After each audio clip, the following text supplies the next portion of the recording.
parce que quand même quoi qu'on puisse dire nekkoon nga ku nga xam te nii ku ñu doon bàyyi xel nga lool ci bloc matinal boobu noonu ba léegi man souvent su ma koy suivre damay gis ay internautes yu bind naan où est Siré Sy où est Siré Sy où est Siré Sy on a besoin de Siré Sy lan moo tax newtoo fa. laajoon nga ma sànq question bu doy waar mais bii sax gën a doy waar quoi mais bon xam nga. professeur question bi sa réflexion bi yàgg na de. waaw non c'est que. dañ laa dàq wala da ngaa wax ñu jënd la nii wala. non du tout d'ailleurs première chose. damay remercier Bougane première chose. pourquoi ma koy remercier. lu jaaxal ci Bougane nag ñoom dàq ñëpp loolu la ñuy njëkk a def remercier. waaw non man lu tax ma koy remercier. xam nga man ça fait 21 ans maa ngi ci milieu presse bi.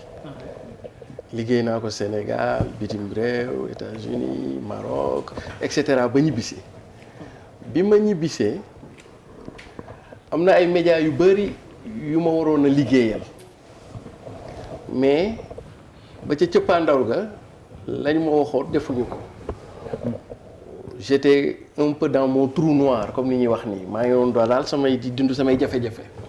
li tax may remercier Bougane c'est que moo ma may possibilité. Sénégalais yu bëri découvrir waaw parce que bi may ñibbisi xawoon naa yàgg àll ba nga xam ne ñu bëri xamuñu ma woon daal.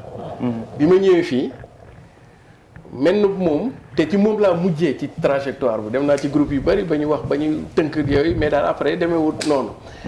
finalement Bougane laa ci mujjee xam moom laa ci mujjee gis moom moo ma accepté jox ma opportunité. ni koy Cheikh Yérim doon waxee ma génn li nekk ci sama dënn bi.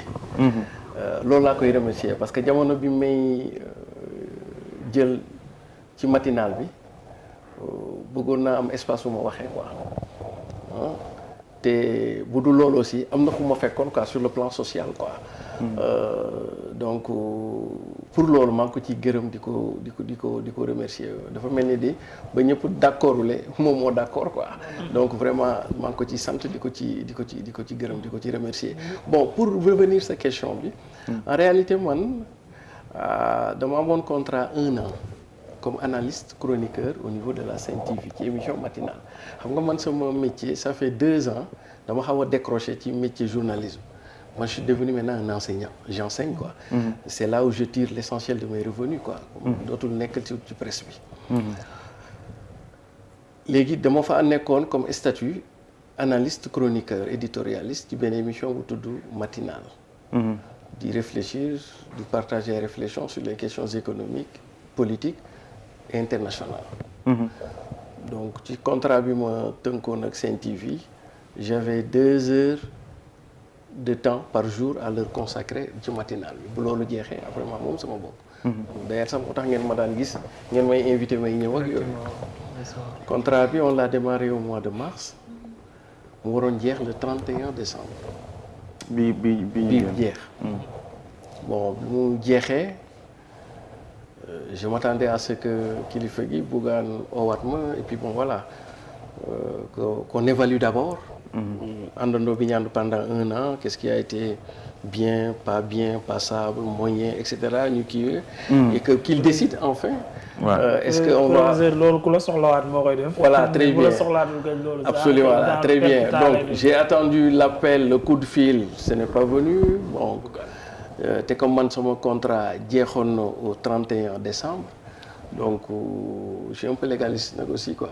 donc man du ma demaat tant que oowaatuñu ma ñu définiraat sur des bases quoi. donc loolu rek moo ma kii maintenant depuis lors yàlla def na tamit gisewuñu Bougane. le contrat bi la jeexoon décembre. Ouais. et vous avez continué jusqu'à quelle période? non man depuis décembre deewuma. après ci nga arrêté. voilà ci la arrêté donc voilà bu jeexee je m'attendais à ce que. comme man ni ma ko daan def bi ma daan jiite télé bon j'étais le directeur de Africa 7 aussi à l'époque donc les agences su ñu demee ba fin d'année on fait des réunions d'évaluation tout le personnel technique et cetera ñu évaluer année bi. mooy ñi nga soxlawaat quoi. non en général sax ñëpp sax quoi. sur le plan de la gestion des ressources humaines. waaw gestion des ressources humaines. moi je suis un spécialiste en la matière j'ai un master en GRH. tout à fait donc et je l'ai pratiqué également. il y a ce qu'on appelle l'évaluation du personnel.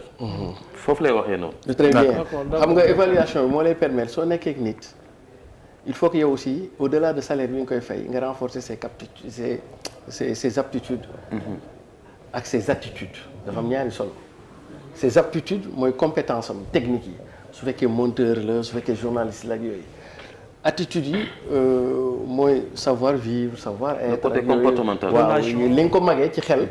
ak li nga ko ëppee ci expérience nga wax ko maytul lii et cetera pour mu mën a vivre ensemble donc lu foofu nañu defee évaluation yi et puis en général comme je donnais des 13e mois prime annuelle et cetera donc en fonction des performances des uns et des autres ci nga laan jox un 13e mois gratification et cetera et cetera. am na solo de.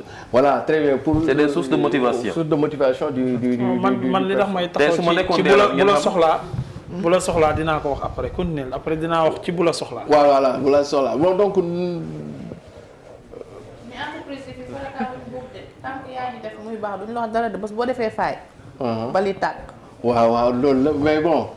mais jéem ko approcher pour quand même. non wax dëgg yàlla nag. wax dëgg yàlla nag approcher. il a parfaitement raison. bon mais tamit ci beneen affaire xam nga dañu amoon benn groupe WhatsApp. man maa ngi ci groupe bi ba léegi. et que ci information bu ñuy war a def ci matinal bi. maa ngi ci groupe bi donc su ma ci amee idée dama ciy wax ba ci affaire Ahmed bi ñu ngi ko doon lijjanti suñu biir ban posture la ñuy def ak yooyu ça veut dire que. sëñ bi nag sa légaliste réer na foofu. non du question légaliste ci groupe bi. non attention xam nga lu tax du ma ko def. fi mu toll nii boo fa tojee kaas yaa toj de. non xam nga lu tax du ma ko def. parce que man bi may dugg ci groupe WhatsApp bi j'avais pas demandé dugg ci dugaluma ci sama bopp dañ ma cee dugal. comprendre mais boobu yaa ngi fa woon. tout à fait légal parce que yaa ngi ci groupe bi moo la ñu dugal ci groupe WhatsApp. léegi man jàpp naa par respect ak ñi ma daan bokkal plateau yi ñoom Biraye yi ma leen di nuyu au passage soxna Yacine Mambay Biraye yi Mamadou Fofana par respect pour man par respect du ma génn ci groupe boobu ñu nga xam ni man bañ ma koy dugal tàgguñu ma woon Biraye moo ma ci dugaloon comprendre par respect aussi comme ñoom. jàpp naa ne bu ñu jàppee ni man damaa war a génne rek ñoom dinañ ma génne. mais est-ce que ñoom buñ toogee professeur naan par respect tamit professeur ñun duñ ko jënd doo gaaw a jënd de. mais tamit par respect aussi. koo bokkatul tamit. légalement bokkatoo seen TV. waaw kon groupe WhatsApp boobu tamit da nga caa war a jënd. par respect tamit pour la légalité. xam nga bokk dafa am ay dimension bokk. peut-être pour le moment je ne suis plus à la matinale.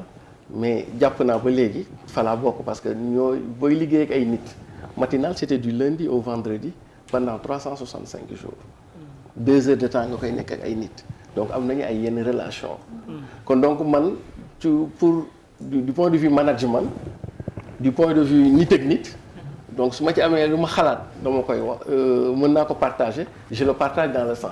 c'est pas parce que léegi liggéeyatuma fële rek que je coupe complètement les ponts non. mais c'est man dama bëggoon par exemple nga ñëw ci par exemple véritable cause bi parce que ñu bëri dañu jàpp ne da nga am ay différends ak waa des médias rawatina sax souvent ñi ngay wax ne yéen a bokk même groupe bi souvent dañu doon gis yenn kii yu ndawaan ci plateau bi temps d'antenne ngeen di xëccoo ci plateau bi et tout yooyu yëpp nga foog ni est-ce que taxul tamit. reconduit waatuñ la. ci sa deuxième kii. non yaakaaruma ko non parce que. xam laaju mañoon bi mën naa kaa xóotal. oui allez-y. wàllu aptitude bi mu doon wax ak attitude. soo leen maanaam ci plateau boobu noonu. daf ci am lu mu ci daan sooxe lu bari. c'est-à-dire foogoo ne looloo tax. non mais il faut comprendre aussi logique matinale bi.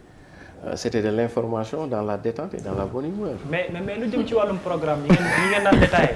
ci biir groupe bi. yow moment bi nga xam ne nga ba jàpp ne nekkatoo sous contrat. waaw yow moment boobu noonu yow ci biir programme bi ñuy déroulé xam nga dinañ xam ne diw sangam ñoo war a bokk ci plateau bi ñuy amal suba. yow da nga gisatul sa tur wala yow yaa xam ne que ne bokkatoo parce que sa contrat jeex na ci biir groupe bi. non man du ma wax sax ci yooyu c'est-à-dire que bu ñu posé benn question ci groupe bi.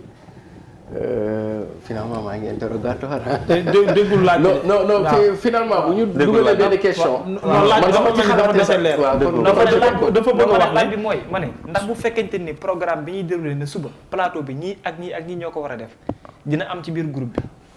non loolu doo ne am parce que matinal bi ña fay nekk ñoo fa mais ngeen mais yow jour bi nga xëy mais ngeen baal mais man bi ngeen may invité. yow jour bi nga xëy non mais bi ngeen may invité non dinaa jox non man amul.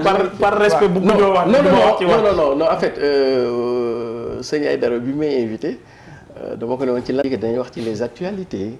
waaw dinañ ci dem les 20 ans de Macky et cetera. ah professeur bi actualité la sa ñàkk a feeñ ci matinal bi Sénégal yaa man li ma bëgg a xam ko moom mooy premier jour bi nga toogee yow matinal war a am. oui yow demoo. oui yow sa jëm bopp demoo. oui boobu programme moo la ci boolewul wala yow yaa jékki-jékki demoo te bi nga demolee également ba retour la am ci groupe bi. non léegi bi sama contrat bi mu jeexee. waaw. maa ngi doon déglu ñu évaluer. on m'a pas appelé. waaw. donc je ne suis pas allé à la matinale. D'ailleurs sax gars yu bari sama gars yi mu bokkoon pas il me demandé mais yow pourquoi ñëwuloo tey. ci biir groupe bi pencoo ngeen loolu. non. yow gisuñu la man leen waa d'accord xam naa dinaa ñëw temps yi quoi d'ailleurs sax Yacine à une reprise doon na annoncé si la dina ñëw. ginnaaw suba et cetera et cetera. pour dalal xelu voilà. léegi daal nañu jàpp ne en fait man de ma part dama nekkoon sous contrat. contrat bi jeex na. on ne m'a pas rappelé donc man par rapport ak Bougane moomu sant ko gërëm ko rek lay. d'accord léegi jërëjëf Siré maître. xam naa ne lii nag am nga ci xam-xam gu bëree bëri. waaye waxtu wi